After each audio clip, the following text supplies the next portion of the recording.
40 different presets, so you can have like a certain preset for a different song, or kind of configure this thing however you want. By default, it's set up as a 9-track looper. So, for example, these are set up as a configuration of 3 presets that is changing when you hold the preset button. So there's 9 loopers, and then this last column clears all the loopers, mutes all the loopers, and unmutes all the loopers, and then stops and starts the loopers. And then inside the config software, you can tell it if you want to do things that are all synchronized in time, which is called quantized, or if you want to do things that are basically like stopping and starting whenever you want. So this will basically work with the Ableton clock, which when this is going, it's locked to this grid. But if you have things unquantized, you can start and stop that grid at a new downbeat with whatever else is playing. So, I'm a full-time musician. I've kind of learned that, like, to be a full-time musician, I have to be able to do like every type of gig. So I'll kind of reconfigure this thing depending on if I'm doing like a totally improvised performance where I want to be able to like really stop everything whenever I want to. Or if I'm doing something that's like synchronized to like backing tracks or whatever, then it's just like all locked into a grid. So in addition to controlling Ableton, you can also use this as like an effects controller. So for example,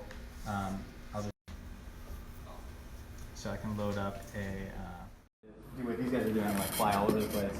I would probably put all of my pedals on digital buttons and then be able to like, have however many you want really. So it's a nice kind of flexible way of controlling things. And then I'm a total like tech nerd geek that programs shit in my free time while making music and stuff. So I also have, and you guys can just come over here, I'll just show it to you before I actually make any sound. There's also software running on an iPad that is also essentially the same thing, a controller for different signals.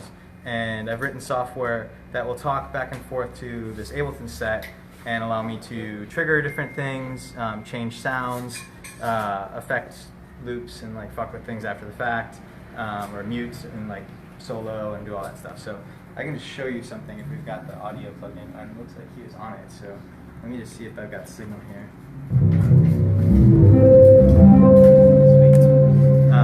So most of the music that I listen to and make is like very beat oriented.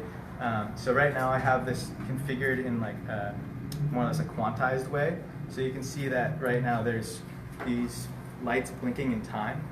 So I could make a beat that is totally independent of this tempo, but I'm going to show you something that is already synced to this.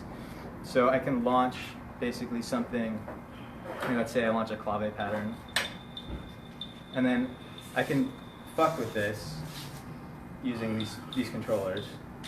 But then if I want to like add drums to it, for example, I can select a drum kit here, and then this first track, so on the default I have things set up horizontally. I've changed things to vertical for me, so each one of these vertical columns is a loop, and this first track is all set up for drum clips. So what will happen when I record on that first track is it'll make a clip in Ableton, and Ableton has this like clip launching setup where you can basically like have your track and then all these grid markers of basically like different little clips that do things. So that's what I'm doing here. Like these are all little clips. So this first track is making clips. And one really cool thing about that is it's MIDI information, which is basically just like data. And so I have it set to auto quantize to a 16th note, so I can like kind of fuck up, and it's not really fucked up. And I also have an unquantized one if I want to like swing something. But let's say I want to make a beat here.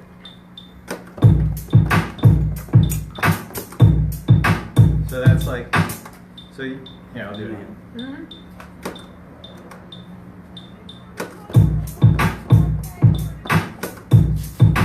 So you hear it's like locks, that hi-hat is now like locked.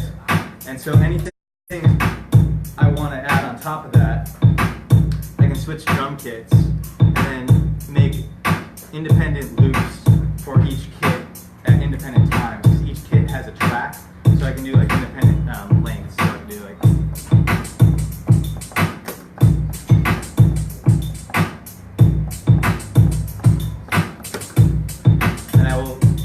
timing information and like correct things for me.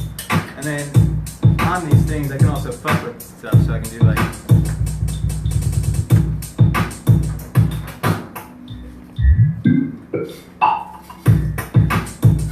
And you can, this is like custom to me, but you can make like whatever effects you want and do things. I've also got these kind of macro things where I can do like, press a button and it'll do some like fill for me. So like there's all kinds of weird shit. Like this is more of just like a grain filter thing.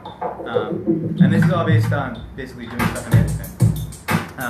So then I've got these other loopers set up for different instruments. So I'm using a program called Amplitude, which does a lot of guitar amp modeling, which sounds pretty good.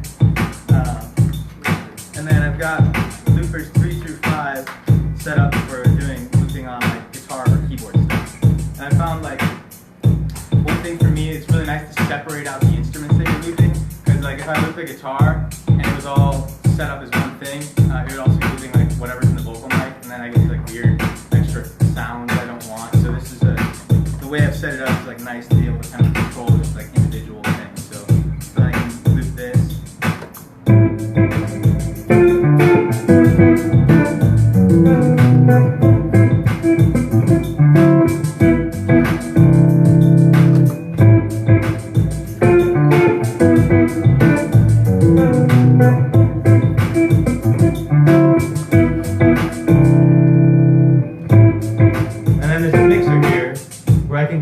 Levels of everything individually.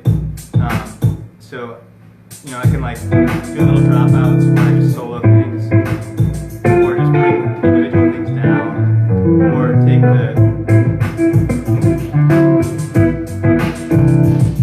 and then each one of these loops can independently be fucked with. So, be fucked with.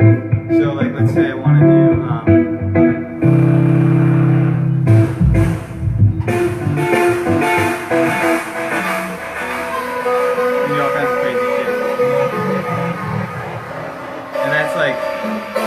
Limit to how much you can. And then basically I just have, the way I have mine set up is on this last column, there's a master clear button that will clear everything out. You can also do fade clears, and then I also have a stop and start all and a mute and mute. Well, fade clears, it'll fade it, and as soon as it's done fading, it clears the. Yeah, exactly. Oh, that's nice. That's really nice. Yeah. So and then you can set the fade time and whatnot. I just don't have that set up on this, but again, it's like a configurable thing. And then one really nice thing about doing it this way is that you can record your whole set in multi-track. So like I do a weekly gig for a yoga studio where I'm doing like improvised kind of like soundscape music and whatnot. And I just have all these like hour-long meditation tracks now that are all mixed like really nicely because it's all individually tracked, and I can like go in after and like fix little mistakes and things. So that's cool. And then the other aspect of it is like I've kind of like taken the DJ approach to where you know, I've got like, let's say I've got something that I've made and then I want to mix in like a stem of something else. I can take, here, I'll just do that same thing again and I'll show you what I'm talking about. So I've got all these other clips that are just little stems of things that if I'm transitioning or something, I can basically just like bring in these little clips of things and then mix back and forth, and it's all synchronized still. So you see it's like blinking in time with the thing, you know, and then I can switch to different stems of things and whatnot, and then layer on top of it. So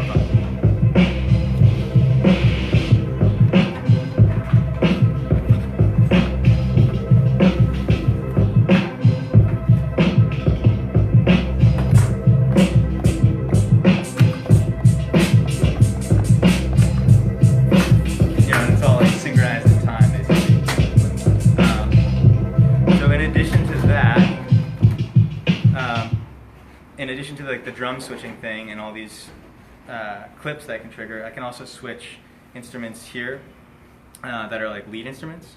So I've got this analog synth, which a little bit of like analog flavor really kind of adds a whole like another dimension to things. But I've got all these lead sounds that I've made that are.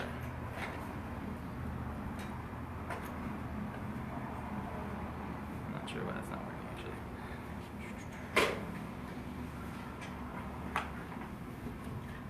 Huh. The other thing about computers is sometimes just stop doing things that you want to do. Oh, yeah, I have this down. So yeah, I can switch sounds here. You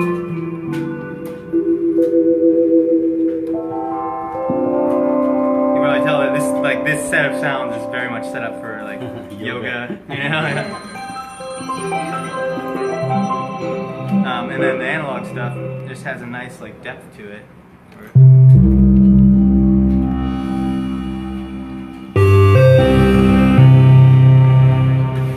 And you can make all kinds of crazy shit on this too. Since I'm doing a lot of yoga music, I've also found that drones are really important. So I've got this other thing set up on here where I can press this button, and it will basically tell this like drone instrument to start accepting MIDI, and then I can just mix this thing up with whatever note I want. So like that's a drone in G, and I'm just gonna leave that on, but turn the drone off to stop accepting data, and then play on top of it.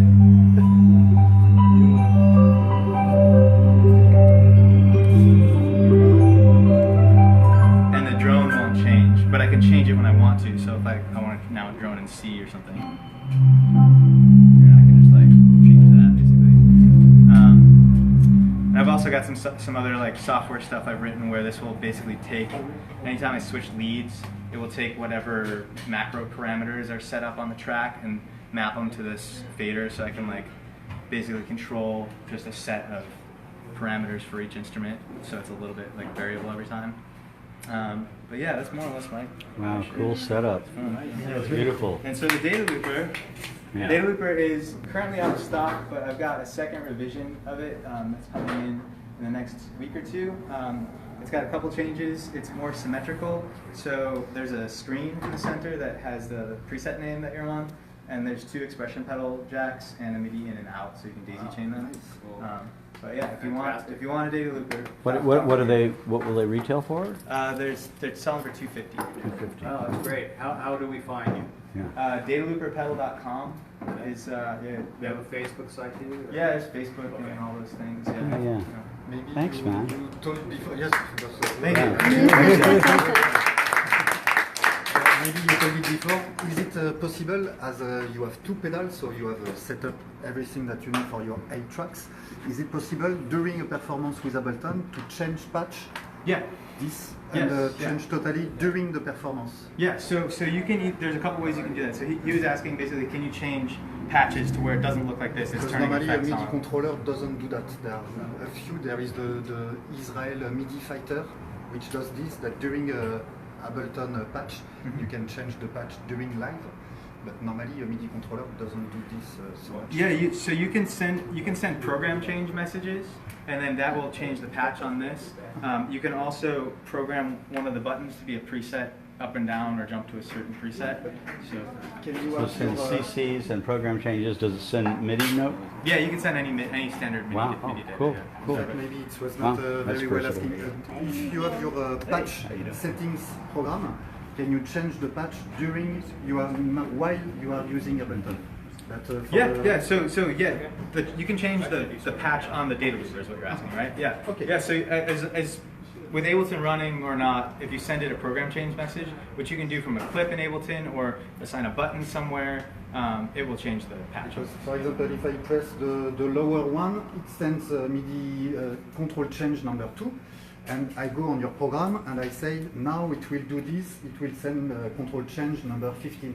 Mm-hmm. This I can do during while performing, Yeah. changing totally the Totally. okay, Yeah. okay. And like I have a patch that does that. On that one, for example, when I was holding down, it was changing presets, and inside each preset you can have control changes or program changes or whatever you want, or just looper controls or whatever, and you can change that at any time. Like so, like, yeah, and you can do that either remotely or on the pedal. So, a lot of software.